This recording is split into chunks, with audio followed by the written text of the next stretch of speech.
Hi, everyone. I hope all of you are relaxed. And some of you might have already started your week. Some of you are getting ready to start the week. And this evening, you all are joining here. And out of many, you all are lucky because being a part of this session for 1 hour will definitely give you something more where you'll be able to use them to face the coming week, the coming year, the coming month better. And today's webinar is powered by the Lean Six Sigma company. Before we get into the business, let's get to know a bit about the Lean Six Sigma company.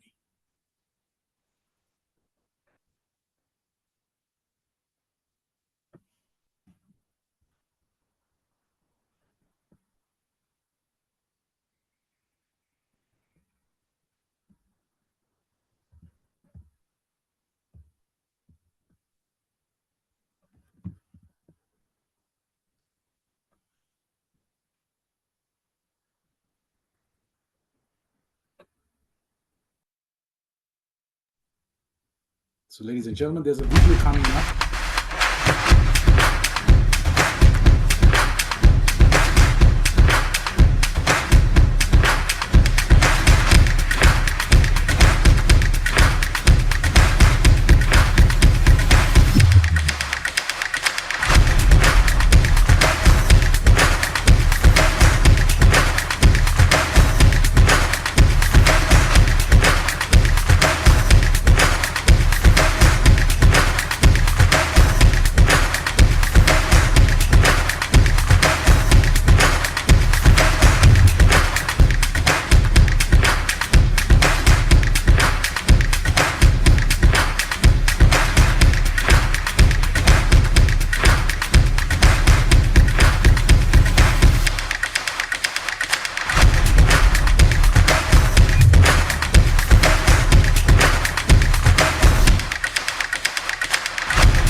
All right, so that's the Lean Six Sigma company for you.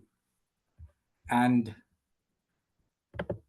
if you take the Lean Six Sigma company, which is the world's number one for customized, revolutionary Lean Six Sigma knowledge transferring and coaching programs, which has been in the business for 20 plus years, operating across 30 countries. All right, so with that introduction to the company, let's get into the business. This is the first out of three webinars we have planned around the total improvement framework. And today's focus is to dive into the bottom up approach and how quality circles can support to sustain the processes through people engagement and organizational excellence.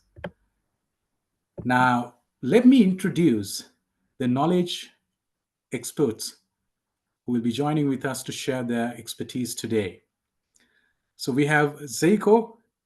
Zeiko is a seasoned business excellence and operational leader with over 30 years of global experience in the mining and chemical industries. A mechanical engineering graduate from the University of Belgrade, and he discovered his passion for Lean Six Sigma in the year of 2004, earning certifications up to the Master Black Belt. His expertise spans manufacturing, research and development, finance, and safety across multiple countries. He's fluent in English, Dutch, Serbian, and French. He is committed to sharing his knowledge worldwide. Zeiko is currently the Chief Operating Officer for the Lean Six Sigma Company Group in the Netherlands. So that's Zeiko for you. Next, I have Vimal. Vimal is known as Vimal Ratna Atapattu. He's a seasoned apparel industry leader with over 30 plus years of experience in quality, production, supply management. And when he was playing the role of the divisional manager for quality management systems, he led quality systems across 14 plants of MS Active. Also, he established the automation journey at MS Active to automate operations with the human touch. And he was the former lean sensei at MS Active and MS Creda, where he launched the Future Stars program to enhance quality circles at that time. And when he was in Jordan, he expanded the production capacity from 70 million to 130 million by adding the third manufacturing facility to the Jordan operation. After completing his Jordan tenure, he gave the leadership to set up the factory of the future, a benchmark for MS Holdings. He's a mentor, a coach, and he holds a black belt in Lean Six Sigma, a master's in business administration from United Kingdom, and multiple certifications in quality and leadership. So we have Zeiko and Vimal to share their expertise with us today.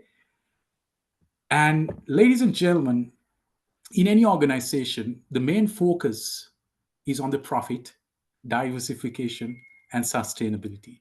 At the same time, creating value to its stakeholders and optimizing resources matters. Unlike in the past, now the organizations have looked at improving their processes by eliminating waste to reduce cost to maximize the profit while they're trying to sustain the top line, the revenue. If you take the Fortune 500 companies across the world are using the Lean Six Sigma to achieve these achievements and to sustain the growth. All right, so let's get into the business. I'm turning towards Zeiko first. Zeiko, now we've been talking about lean. We know that he's around. To start off, we would like to hear from you. What would you like to introduce as what is lean? How can we use it to create strategies and synergies to create value and to optimize resources? Zeiko. Well, first of all, thank you very much for the nice introduction.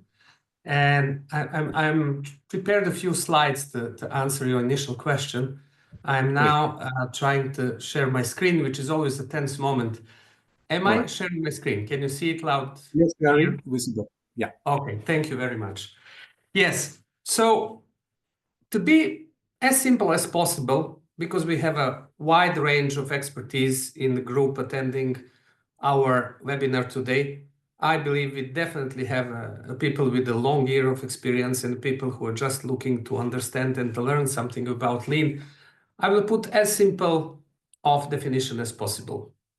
Lean is a customer-centric methodology that ensures that companies are capable of delivering what customer wants. Exactly what customer wants, not more, not less. Exactly in time when customer needs to be delivered, not earlier, not later. Exactly on the location where customer needs it, not on another location. And to do this by using a minimum possible resources, materials, money, energy, and time. Now, how does the lean do that? The lean is trying to increase the speed of the processes. Whether we are talking about industrial processes, whether we are talking about transactional processes, the lean is always trying to make them faster. He's trying to reduce the time between us investing the money in buying what we need for our process till the moment that we get paid from the customer for the service or the product that we delivered, reducing the so-called cash conversion cycle. Reducing the speed of the process makes the process more effective and more efficient. Going for increasing efficiency is the very purpose of the lean. Now, how does the lean do that? The lean is predominantly looking at all activities that we have within the process and divides them between value added and non-value added. In everything we do, there are activities that customer is really willing to pay for, that are really bringing the product one step closer to its final form, to what we need to deliver. And there are many activities that we as a company need in order to get the business done, but customer is not very interested in. So for instance, when you go to the hospital, when you go into the hospital, when you go to the counter to give you a paper of recommendation to visit the hospital, when you wait in a line, when you get assignment to which office to go, when you wait in a line again, when you get seen by the doctor, when you get your prescription, only the moment when you were seen by the doctor that he assesses you and gets prescription is value added. This is what you want. This is what you were there for. All the other things that have been done is something that process needs, that company needs, but not you as a customer. So the lean is looking at the processes and determines all the steps that are not customer directly value added and tries to eliminate or minimize them. The second thing that lean does, he tries to produce the process that flows constantly with the constant speed, with the speed of its bottleneck. Very often people we think that the maximum efficiency is everything is busy and everybody is busy all the time. In view of lean, that's not true. In view of lean, the maximum efficiency is the process that constantly flows. And the fact that some people in some positions need to wait for the moment to get synchronized with other process steps and achieve this constant flow with the speed of bottleneck is the ideal and most efficient process. Now, while many companies start becoming continuous improvement driven organization and their journey by adopting the lean, in the later stages, they will find out that they need some advanced knowledge of analyzing the data coming from the processes, understanding variations in all the steps and outputs, and finding out how to reduce the variation and have a constant predictable quality of our output. That's effectiveness. That's what Six Sigma part does to it. Now, very early in development of a lean and a Six Sigma, people realize that when you reduce the waste and achieve the flow, you reduce a lot of variation. On the other hand, reducing variation in what we make and making sure that every time we deliver our service or product, it's exactly what customer wants, is reducing one of the biggest wastes of the process, the defect, the defective product. This is why Lean and Six Sigma are going hand in hand together. Efficiency and effectiveness, speed and predictable constant quality with as lower as possible variation of the outcome. There is another reason why those two methodologies go together. If you only have a complex projects that analyze the data, that find improvement steps, you will improve and you will get some improvements overall. But in time, this improvement will fade. Somehow it will fail down to the stage where the process was before the project. And then you will do another project and fade down again. When you have Lean together with the Six Sigma complex projects, when all the people are involved, when the new level of performance is standardized, visualized, and communicated, we underpin the results of our improvement and get constantly better and better and better, which is the idea of continuous improvement-driven organization. We want to become an organization that is capable of constantly adapting their processes to adjust to the change in the market and the business environment, to adjust better and faster than our competition and stay always ahead. All right. So I think, Zeiko, now I think the concept is clear. Concept is clear to everyone. And to all our viewers, I would like to say, if you have any questions, you can post it through the chat to us as well. And all right, so now we have the concept and it's clear. The next question that would arise is, when you have a concept, how can we put this into action? So Zeiko, tell us, how can we use the concept of Lean Six Sigma to determine the presence of an organization to move ahead? That's actually more difficult of the question than the previous one. And we can easily explain to everyone what Lean and Six Sigma is. Eliminating waste, making processes flow constantly, reduce the variation of our outcome, be predictable and solid in the quality. This is something that everybody can understand. But how do you become continuously improvement-driven organization is a very different question. We know from the literature, we know from the history, we know from our even own experience, whether directly in our organization or by discussing with other people that in over 90% of the cases, sustainable deployment of the Lean Six Sigma in an organization and sustainable change of the culture actually didn't work.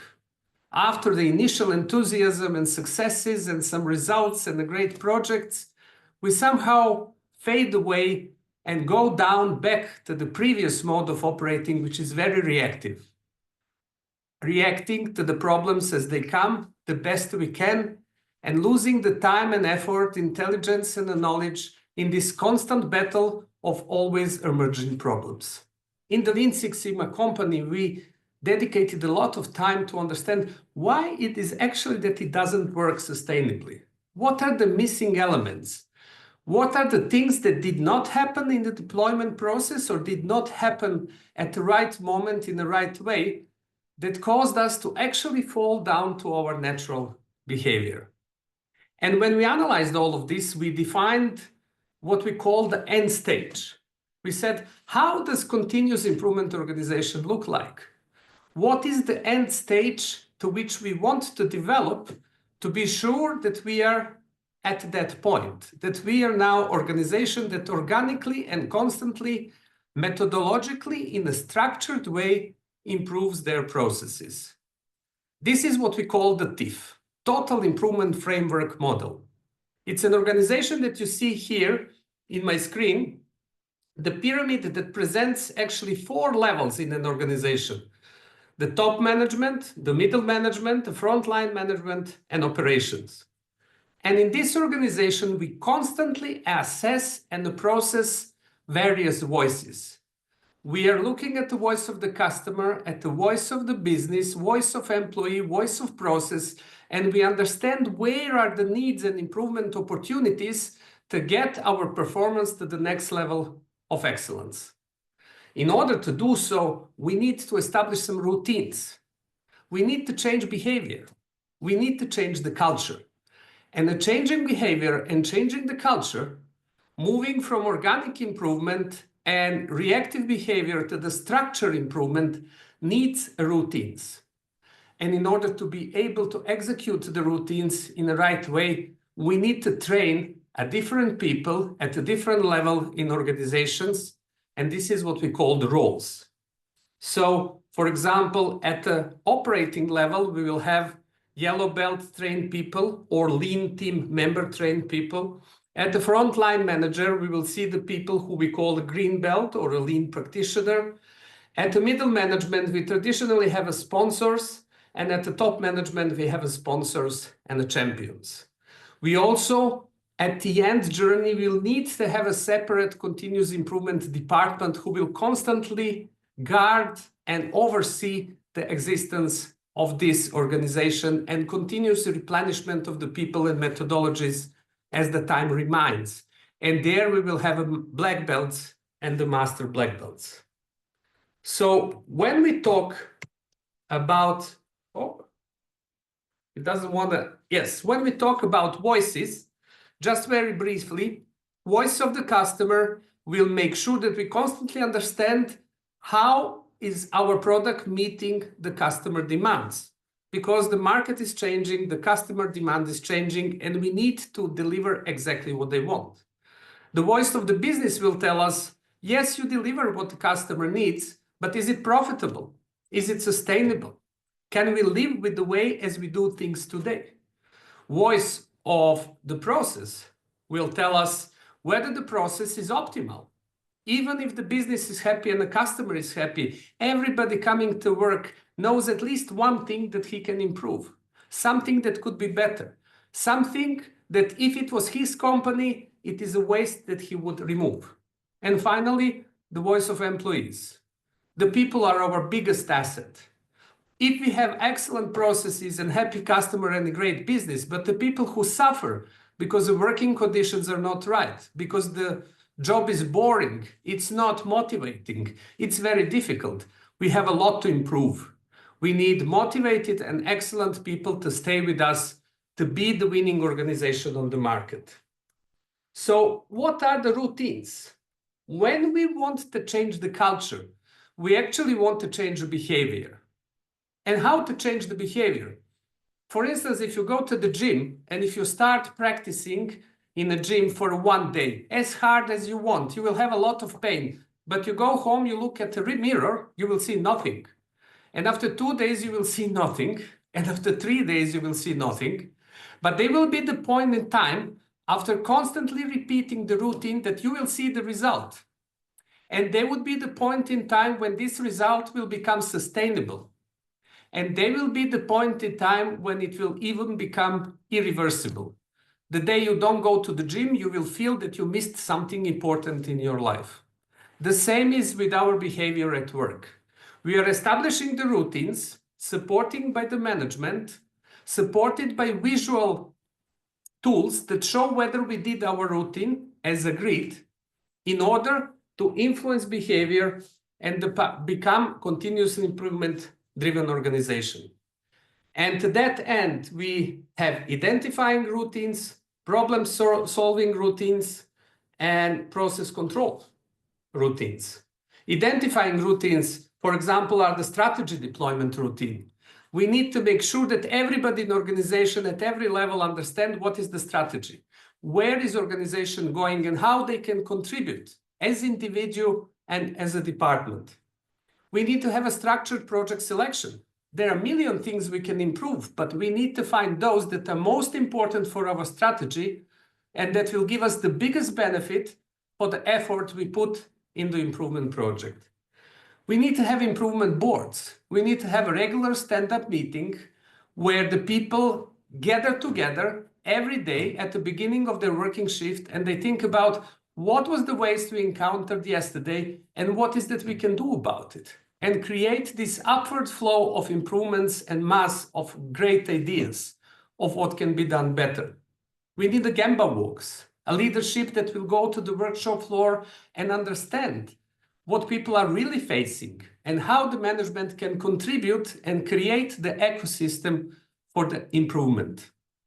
Once we know what to improve, we need the solid methodologies. We need the MAKE for the green belts and the black belts, A3 project methodology for the lower level projects that lean practitioners will lead, or the Kaizen events for the fast execution that leverage on the knowledge and energy of our people.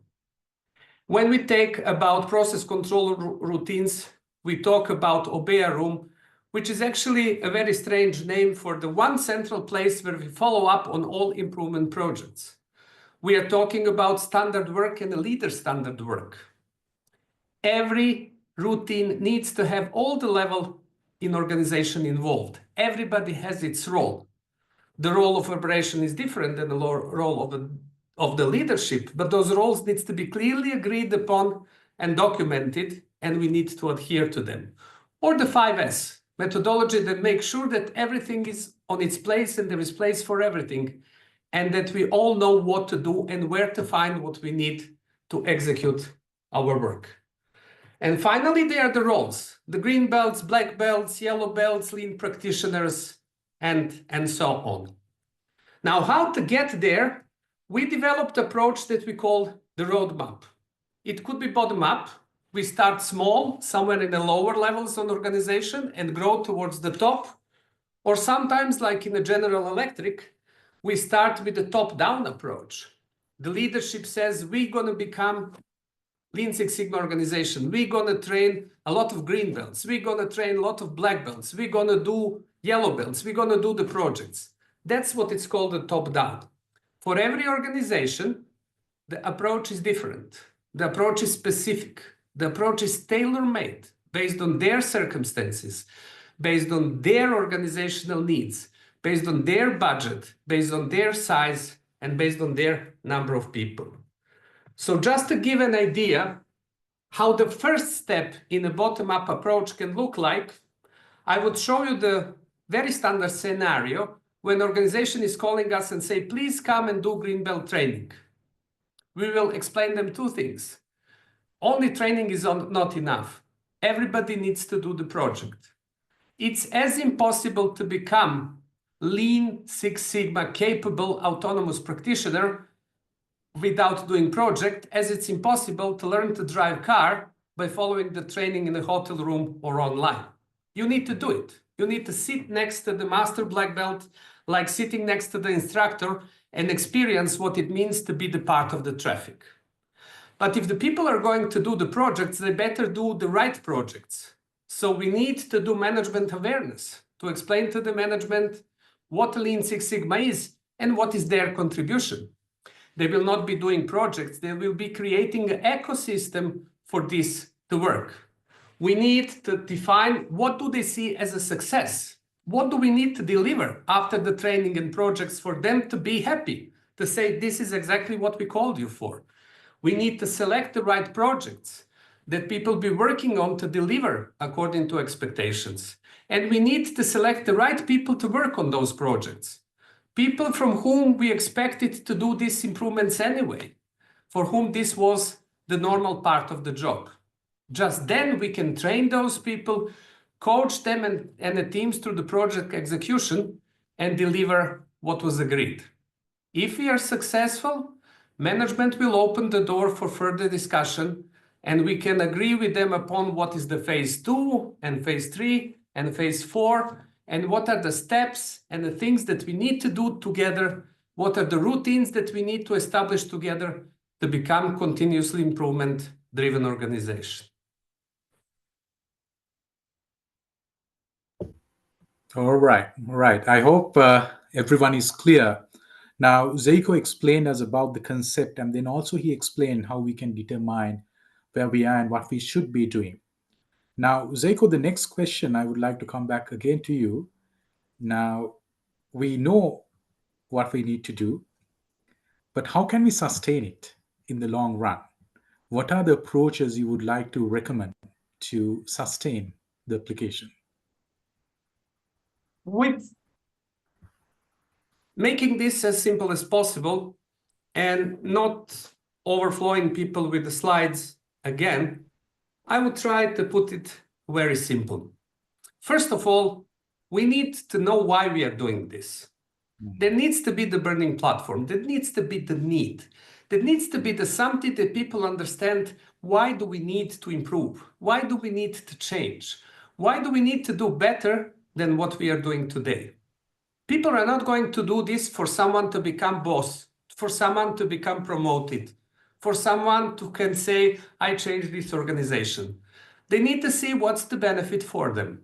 They need to understand how this will help our organization survive in time. How this will help my kids working here also after I get retired. How we will create together something that is capable to constantly adjust and remain the winner of the market. After that, when, as I said, we need to start with the right level of people and the right projects, train them with the right knowledge and help them to deliver the result. Nothing helps like a success. If we are successful, if we can crack few major problems and show that methodology works, that it delivers results, that results are tangible, and that this is result based on working smarter, not working harder, not putting more hours in it, actually getting a work environment that it's more pleasure, more easy, more controllable, then we created a confidence and relationship that people appreciate. And then we need to turn it into the routines.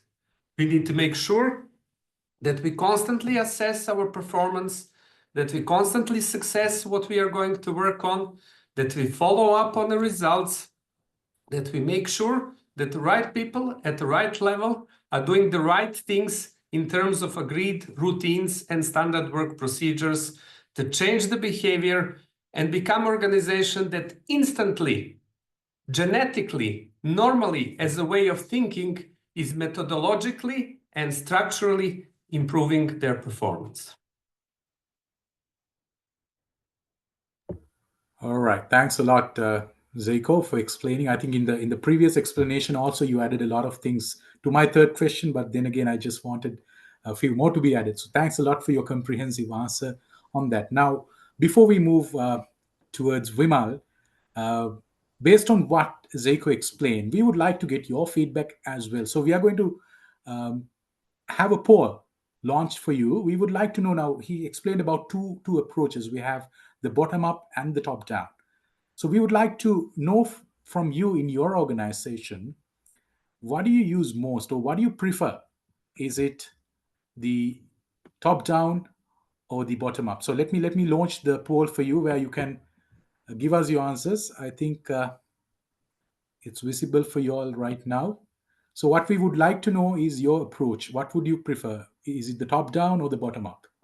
Or what is widely used in your organization? So with this, we can move to Vimal, but I would like to give you about a minute to give us your feedback. Let's see. Okay. So right now we see a lot going with the top down. So we have the bottom up also.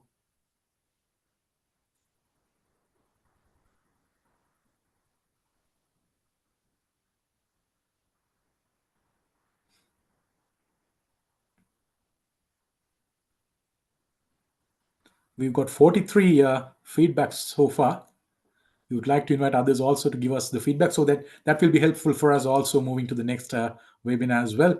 But then again, just to get an idea how you all use it, what are the approaches you prefer, and what is widely used in your organization.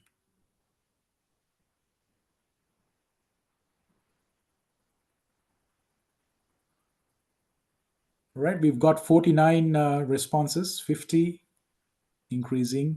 So most of the participants say it's the top down. Out of the total participants so far, 80% says it's the top down that they are using. And we have yes 20% saying it's the bottom up, but let's wait for a couple of seconds.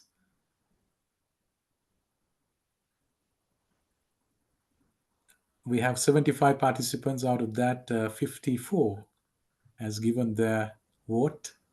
I would like to see everyone taking part and giving your feedback.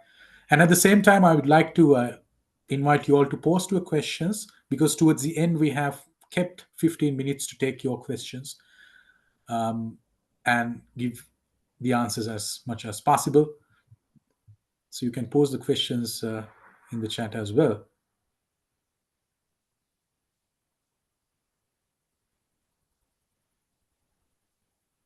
Is it okay if I make a comment here? Yeah, please. I'm really surprised with how mature the crowd answered this question, because if I say from my experience, when you have a top down, this means that management is highly involved because the management took the decision. And highly involved management that will live the Lean Six Sigma by their behavior, embrace the concepts, and promote to organization that they really believe in it and show and walk the talk is the critical conditions of success. Yet, on the other hand, in my experience, we more often start bottom up than the top down. We start small. They invite us for the training. They invite us for the workshop. They invite us for the small improvement, and we build up from there. So basically, if you would ask me what I prefer, from my experience, I would say top down. If you ask me what happens more often, I would say the bottom up. And I'm really, really surprised how maturely the crowd answered this poll so far. Yeah. So Vasanta says in Sri Lanka, the top down will work more effectively. All right. So we are open for all your feedback. Right. So I think 62 has given their feedback so far. So let's end the poll for now. Now let me end the poll so that we can take a look at the result. Right. I hope you can see the result. And out of all who took part, it says 79% says that the top down is the most preferred or what they're used widely. And we have 21% saying the bottom up. All right. So thanks a lot for your feedback. And with that, we are moving on to the next question. And I'm turning towards Vimal for the first question. Right. So as one of our focus today is, the main focus today is on the bottom up approach. And to drive this, employee engagement is essential. So, Vimal, tell us what you recommend as the most powerful method to drive this approach while ensuring the employee engagement. Hi, Nuan. Hi, everyone. I'm very nice to connect today. And before I move to the specific question, Nuan, so I would like to again, touch base on why lean. Um, so Seiko explained in detail.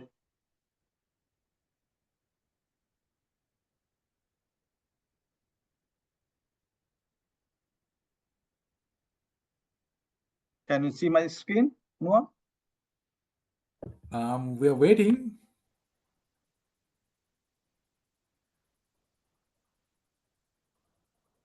Can you see now? Still waiting, Vimal. Hold on. Yeah. Let me check. Okay.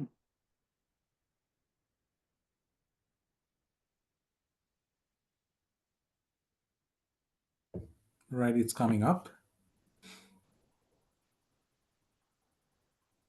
If you Yeah. can move to the. All right. Okay. Clear. So Yes. so you can see the graph here, right? Irrespective of the business you are in, irrespective of the scale you are engaging, and irrespective of the country you are operating at, the common challenge in the current business world is to grow the business, grow the profit, even to maintain the same profit is very challenging because our consumer and the customer is not willing to pay more. The only focus area is to on cost. How we can put the cost down is only by attacking the waste. To attack the waste is not a easy task. Management alone cannot make that happen. So we need everybody's engagement to address the waste. So why we should get our workforce involved? The first reason is they are the majority of any organization. And whatever the decision or a strategy or a direction we are trying to implement, the success of the execution is mainly depend on our workforce. Because of that, we need to get them involved. And the third one is very, very important. Since they are very close to the real work, actually they do the work of the work, they have the better solution than us. Because of those three reasons, we need to get them involved. But the challenge here is how to get them involved. Without having a proper strategy, proper approach, we can't get them involved. So we also had the same challenges. And there we relaunched Quality Circle differently and we ran differently and we managed to get them involved. When it comes to Quality Circle, what that means is a small group of people, maybe 5 to 10 people, voluntary participation, and focus on improving quality, productivity, and work environment. Certainly, it will enhance the teamwork, morale of the employees. Of course, with the support of management, because without management support, they can't run.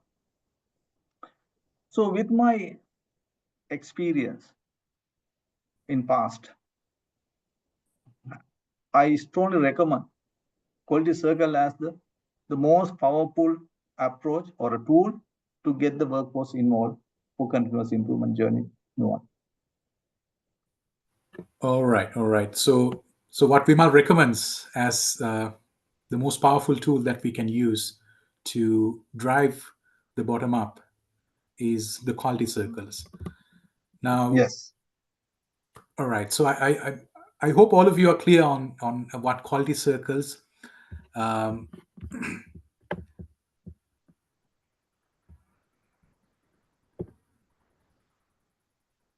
right. So yes. So Vimal came up with the answer. It's the quality circles. Now, Vimal, driving an initiative of this nature is not that easy. Quality circles. We've heard that. you have come up with an approach to drive this forward, the quality circles, by branding it with a different name. And what triggered you to start the quality circles? Nuwan, before I move to the initiative, let me explain the challenges or situation in 2014 to 2016 era. Actually, our top management, middle management, they were very passionate about lean, and they got enough lean training, and they want to do changes, lot of ideas, lot of improvement projects, but we were struggling to get the workforce involved. Then we started lean training for our workforce. Actually, we scheduled class for our team members, but the enthusiasm and the engagement, we felt that they are not in the mood to learn. And even though we tried hard, we couldn't get them involved as we expected. So then, fortunately, we were able to visit Toyota, Japan, for a study tour. I was also part of the team. During the visit, Toyota Sensei's clearly mentioned that their secret of the success is the level of engagement of their workforce. And also they said that, thousands of organizations visit Toyota, but maybe less than 2% is succeed, mainly because most of the organizations, when they go back, they focus on senior leadership, middle management, developments, and try to get the work done through only the middle management and the senior leadership. They said they have given very less focus on workforce engagement and the developments. When we come back, we were thinking, okay, so now we need to change our approach. What we can do?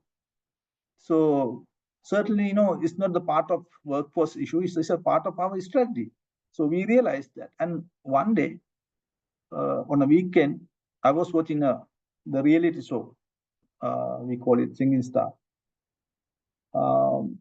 And I saw the level of enthusiasm, level of engagement, and level of emotions, level of competition for that reality show.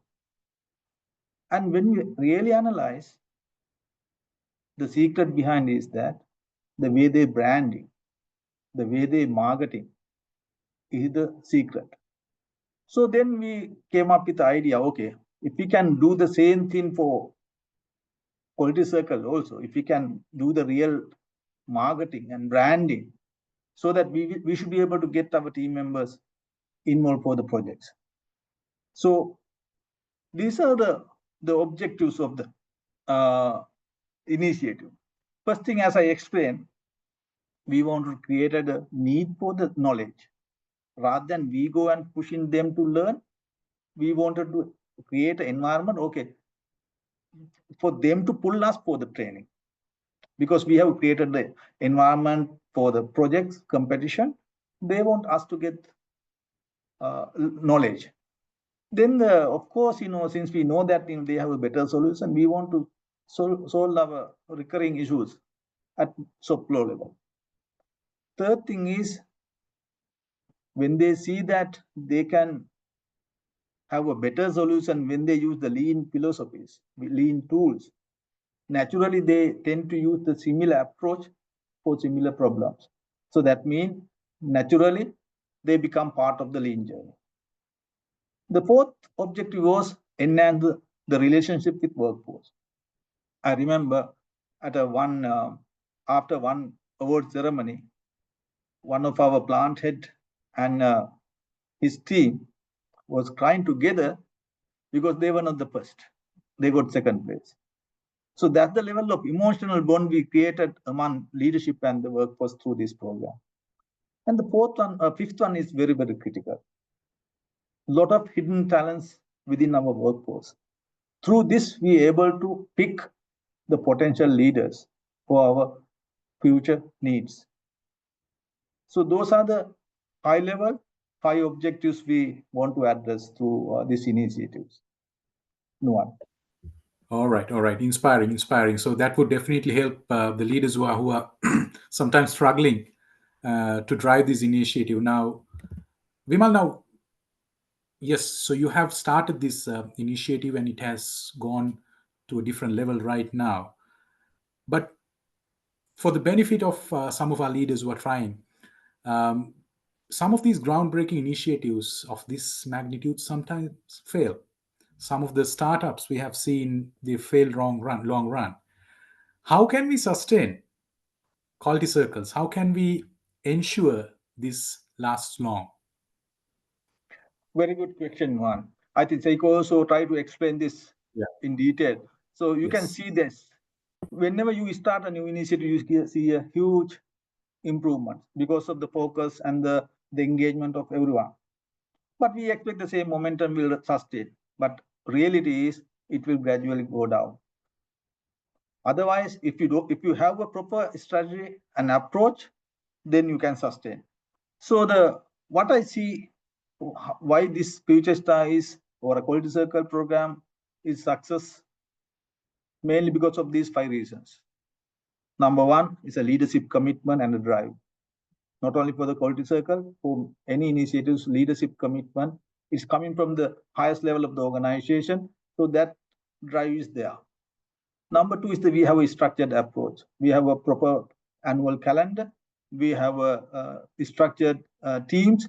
We have a clear roles and responsibilities for this one, including the HR, including the continuous improvement team at group level, division level, and plant level. So because of that, we have a proper structured approach. Number three is very, very important. Branding and marketing. The way you brand every year is very, very critical because that's where we can get the people involved. Number four, also very important one, because these are the initiatives they are coming up with. These are the solutions they are coming. They at their level they can't roll it out across the organization. It's the management responsibility to roll it out those solutions. They will observe how serious about us on their solutions. If they feel that we are not serious and if we are not rolling out, then next time they will not do these projects. Number five is very, very critical. Reward and recognition. It's not about the money, the way you recognize them. Just for example, you can see how we are, it's a grand event, annual event, the way we are recognizing the effort. At the highest level of the organization, we are treating them, we are putting the red carpets, we are giving the flowers. So everything we are doing to recognize them at the highest level. You can see that the highest level of the organization giving away the gifts. So it's very, very rare occasion for them. So that's the level of recognition we are giving. Not only at the internal recognition, even at the national level, we are allowing them to compete at the national level or an international level. We are giving the opportunity for them to compete and get the work. So these are the secret or the success factors for sustaining the model.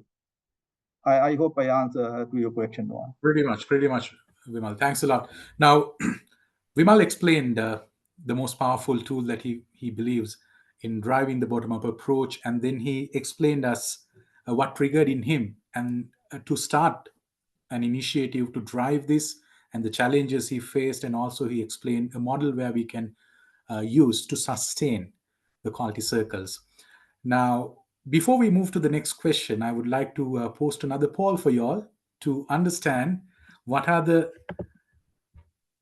lean concepts which you are using uh, in your organization. So we have jotted down few here. We have the 5 ways, we have the quality circles, Kaizen, daily stand up. And if you have anything else, you can post it in the chat also. So we would like to get your answers for the 4 approaches or the concepts that we have put down here.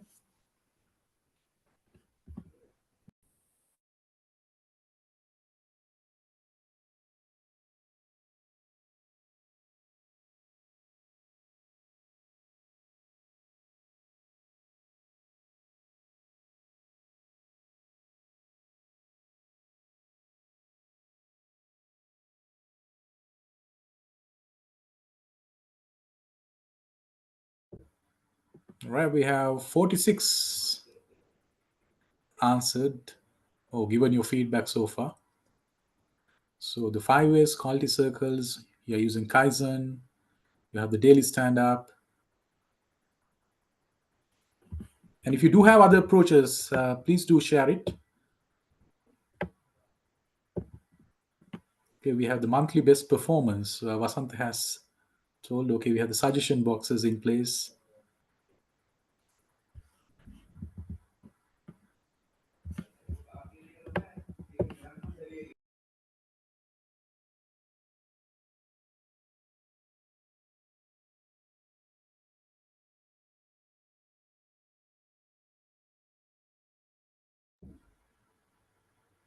So 80%, 81% has voted so far.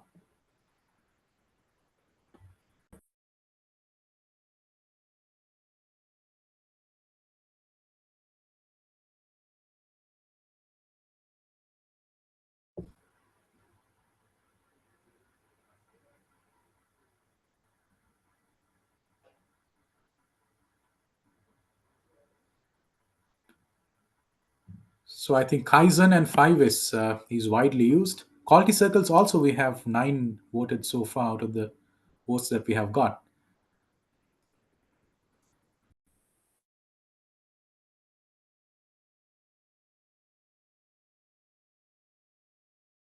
All right, so let me share the result. This is basically for our knowledge and to get to know what you are using within your organizations. All right, let me end the poll and then share the results with you. Right, so 27% says we had 59 votes coming up, or the feedbacks coming up. 27% are using 5S. Quality circles are being used by 15%. Kaizen is by 37%, and daily stand-up 20% are using. All right, so thanks a lot for your feedback. And with that, I'm getting into the final question, and this goes to Zeiko. Zeiko, Vimal explained about the quality circles, and what are the other powerful concepts or approaches you would like to recommend strengthening the engagement through the bottom-up approach?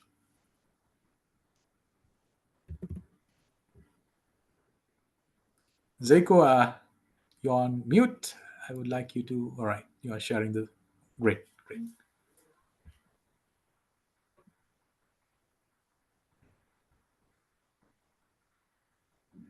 Sorry for this. I was so occupied with sharing my screen yet again, and All right.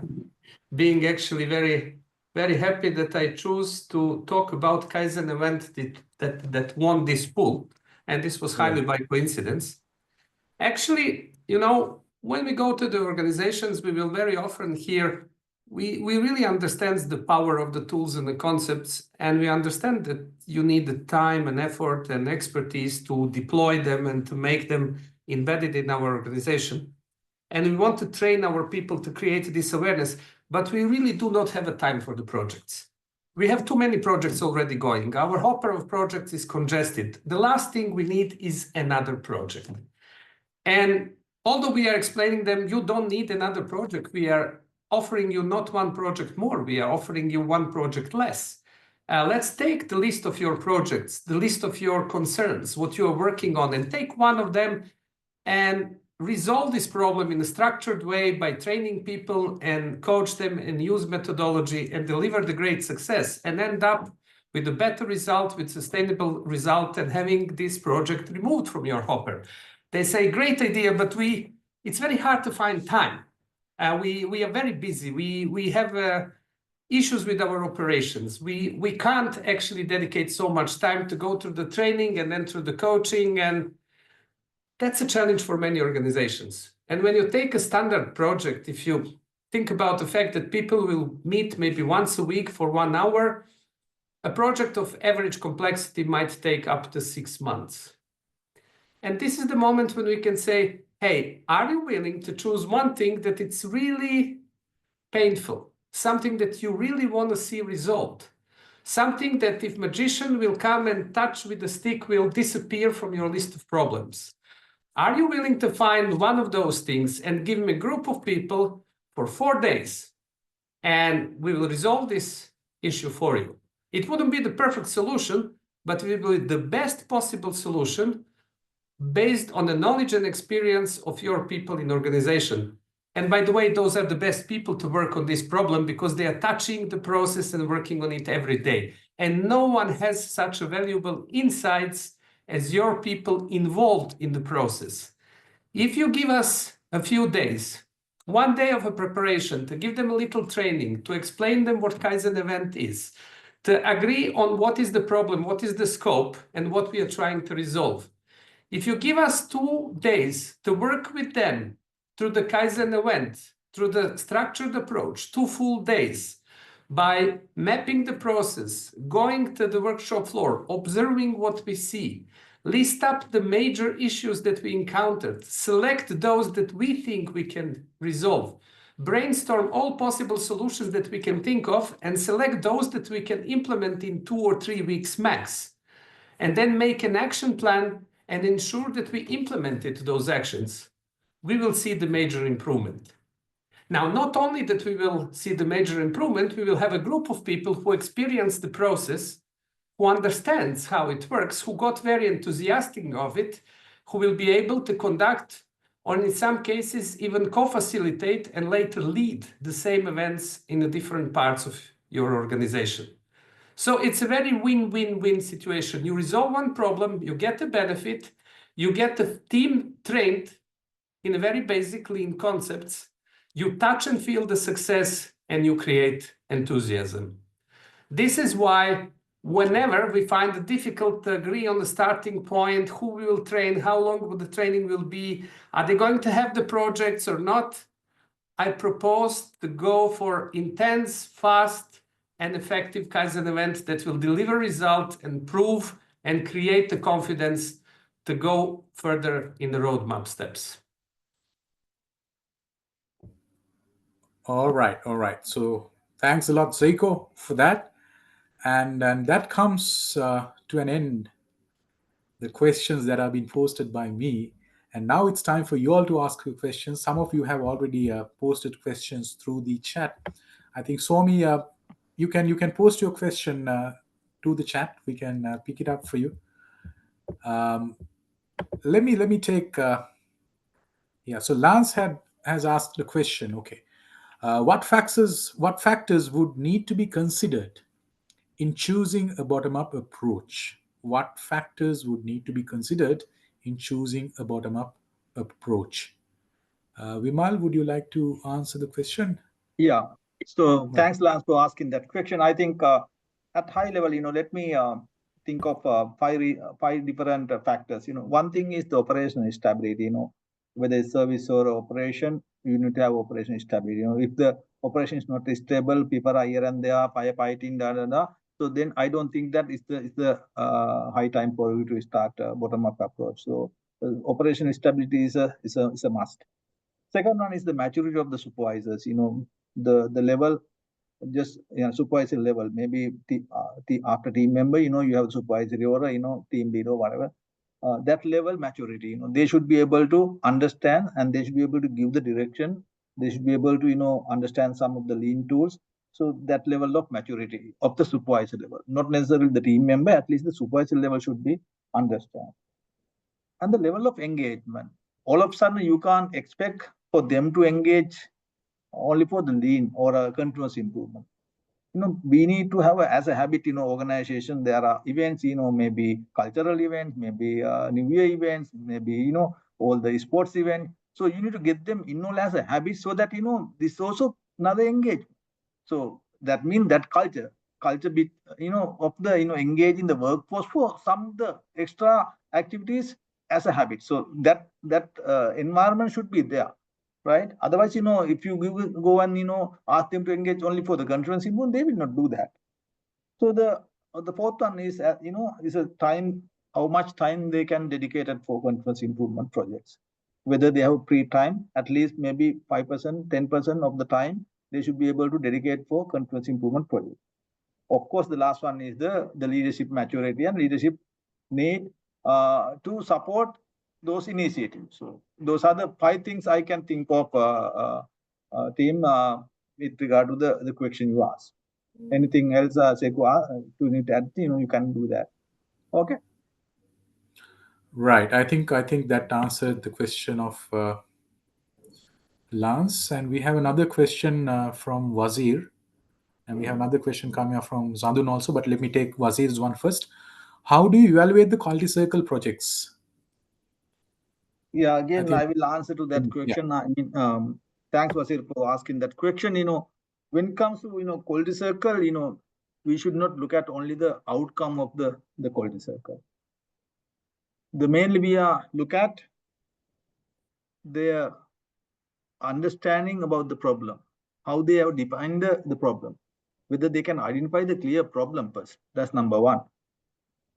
Second thing is the approach, the application of lean tools.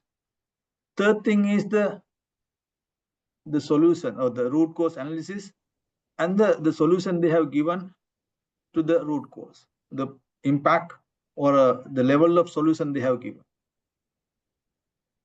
The other area is the teamwork, the collaboration, that aspect. And the most important piece is the presentation skill, their creativity. So those are the high level areas we are looking at when it comes to the quality cycle evaluations. All right, Wasir, I hope Vimal answered the question, and if you need further, we can definitely get connected with you.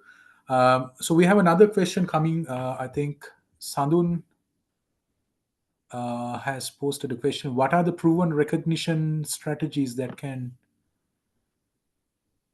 right. So what are the proven recognition strategies that we can use for the employees without much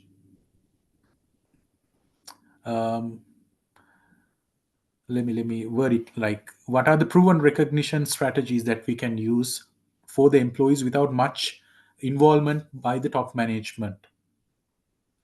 What are the proven recognition strategies that we can use for the employees without much intervention, without much without the intervening of the top management? Yes. Can Zeiko or Vimal take the question, or how is it? I will just answer, echo to this question from my personal experience. Yes. They are indeed, as Vimal rightly pointed, I would put in simple version 5 critical conditions of success, which is a vision, its knowledge, its resources, its recognition, and a clear plan. And when we talk about recognition, there are different structures and different processes within organization, how they recognize the good work and recognize the people who get engaged in improvement projects. What is very important in my view is never to be monetary, never to give money. There are many downsides of rewarding successful projects with financial benefits. We actually want to give exposure to the people. We want them to have a chance to present this through the social media, through the communication channels of the company, to have a chance to present to the upper management and to get congratulated, to get little trophies or little clear signs of recognition. This is something that has impact not only for the people who see that they have been recognized, seen, rewarded, and they can proudly show that work, but this is also creating enthusiasm, competition, and inspiration for others to follow. The other thing is that for some reason, I received many big, I would say, financial benefits in terms of share of profit at the end of the year and whatever companies had. But the biggest reward actually that stick to me with my career is when me and my team won the best project of a black belt of the year and got paid for the course of defensive driving. I now know how to sweep the car around and how to run on the rain and in the snow and do many tricks that I'm very proud and finding very useful for my safety and the safety of my kids. And that's the best reward I ever had by far. I never received any other that stick so much to my mind. So something that's symbolic, something that gives exposure, something that makes people definitely feel recognized and proud is my recommendation. All right. Thanks, Seigo, for the answer. And I hope that answered the question. Now, there's another question coming up from Somi. How about supply integration work with lean implementation? Maybe If Seiko, you if you allow me, I would love to answer that one. Yeah, please. I worked in the rolling mills of aluminum industry, and they supply the product to the car industry. And the car industry is always Lean Six Sigma at a very, very high level. They can tolerate a very, very small level of variation. If you are at the end of the Jaguar production line in UK, every 12 minutes one car will come out of the line. If it's 20 minutes and 10 seconds, they will lose money. So the margin for error is very, very low. But the most variations in the processes are coming from the quality of the input. When you're making a clothes, the quality of the fiber, the quality of the color, the quality of the equipment is the one that will determine the quality of your work, the speed of the process, the level of variation. So many companies, they actually do assess their suppliers on the basis of their Lean Six Sigma maturity. If you don't have a structured root cause analysis, if you don't have a structured control charts, if you don't have a mechanisms that ensure that your data that you analyze is reliable through the gauge R&R and other methodologies, they will not buy from you. They cannot allow and they cannot tolerate the variation and unpredictability of the quality coming from you into their process, because it will disturb their quality and success of the market. So the Lean Six Sigma, when applied in industry or financial services, is naturally going down the supply chain to the suppliers to ensure that they also embrace the same methodology and techniques to ensure the consistency of the quality of their input to our process. All right. So thanks a lot, Seiko. And we have other few questions coming up, but what we will do is we will answer your questions separately, as the time has also passed.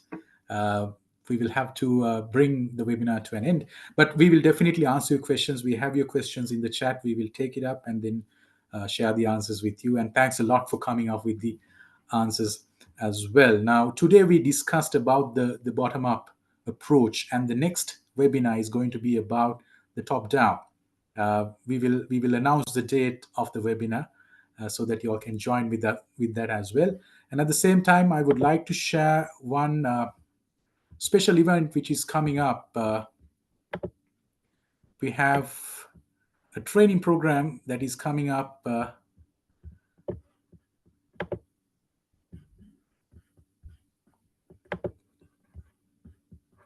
on the 29th, 30th, and 5th, 29th, 30th March and 5th April at the Water's Edge. Let me share the screen so that you can get an idea.